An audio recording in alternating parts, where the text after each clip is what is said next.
Hey there, welcome to Thesis in 3 weeks, day number 7.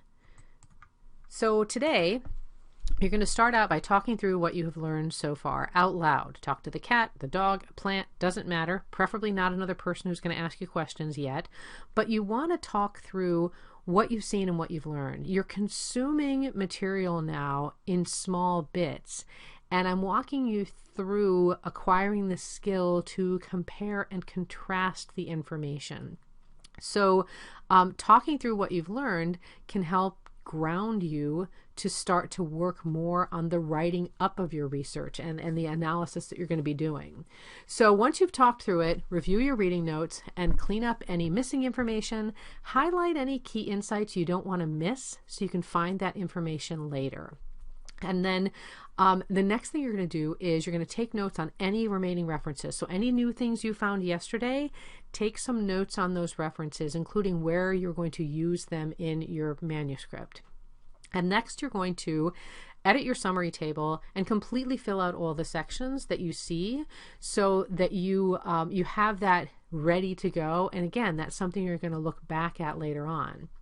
And so the next thing you want to do is you want to outline the subheadings for your results section. So your results section this is the largest section of your paper. This is where we're going to really dive into your research. So as a rule of thumb, you need 3 different themes to explore if you're writing a paper for the humanities, right? It's just the magic of 3.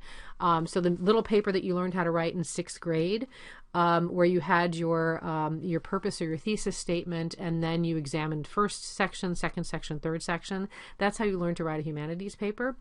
What you'll do if you're writing in healthcare is your results section will focus on your independent variables. And so those independent variables are going to come from your notes and from your summary table. And so sticking with the chicken recipes, my first section that I'm going to outline is method and appliance. And then I'm looking at the different recipes and the way one can cook a chicken, and I'm going to perhaps go through the different methods and appliances that were used in the different types of studies and how that contributed to this being the best recipe for a whole chicken. So, maybe it's the stove and then the rotisserie and whatever. But then temperature, time, seasoning, and what tools they use to evaluate this being the best recipe, whatever that is. But the idea is that within each independent variable, I can compare and contrast the studies or the articles that meet my criteria. So this is a very easy way to avoid the trap of the results. And the trap is to write, in this study, this happened, blah, blah, blah. In this study, this happened, blah, blah, blah. You don't ever want to write like that. And you do see articles that are published like that, and they're really of poor quality because no one synthesized anything. You're trying to synthesize in your results the multiple studies or multiple resources that you've worked with in your research. And so the other thing you're going to do to end your day is to edit your method section. If you have to add anything from what you did yesterday, make sure that you edit your method section, and then that is, it should be good to go. Nothing's going to change in that from here forward.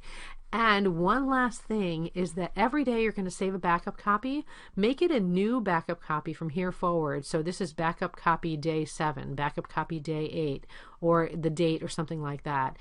You don't want to overwrite a later draft, and it happens. So you don't want to lose any of your work. Make sure your backup copy is saved to a different computer or to the cloud or to a flash drive, because you don't want to lose any aspect of your manuscript. You also don't want to lose any aspect of your notes file, so make sure that you back that up as well. So you've gotten to the end of your first week. You're doing great. Keep going.